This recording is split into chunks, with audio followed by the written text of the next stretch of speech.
বিসমিল্লাহির রহমানির রহিম। আমার প্রাণপ্রিয় ৫ নং ফরিদপুর ইউনিয়নবাসী সকলকে জানাই আসন্ন ঈদ উল ফিতরের শুভেচ্ছা। ঈদ মোবারক। দীর্ঘ ১ মাস সিয়াম সাধনার পর আমাদের মাঝে আবারও ফিরে এসেছে আনন্দের সেই মুহূর্ত। সেই আনন্দকে ভাগাভাগি করার জন্যই আপনাদের মাঝে আমি আবারও ফিরে এসেছি। ঈদ মানে আনন্দ, ঈদ মানে খুশি। ঈদ আমাদেরকে শেখায় পারস্পরিক সহানুভূতিশীল, পারস্পরিক সহমর্মিতা ও ত্যাগের মহিমা। আমি বিশ্বাস করি ঈদের এই আনন্দ তখনই পূর্ণতা পায় যখন আমরা ধনী গরিব একত্রে মিলেমিশে এই আনন্দ ভাগাভাগি করি।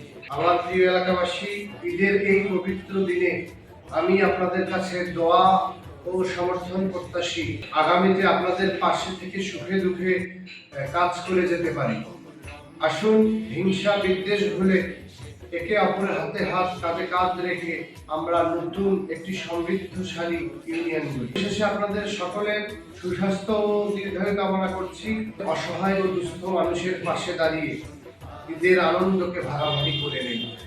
আল্লাহ আমাদের সকলের রোজা ও ইবাদত কবুল করুন। মোহাম্মদ জাহিদ হাসান রিগেন, চেয়ারম্যান পদপ্রার্থী, ৫ নং ফরিদপুর ইউনিয়ন। আমার পক্ষ থেকে আবারও সকলকে ঈদের শুভেচ্ছা জানিয়ে এখানেই শেষ করছি। ঈদ মোবারক।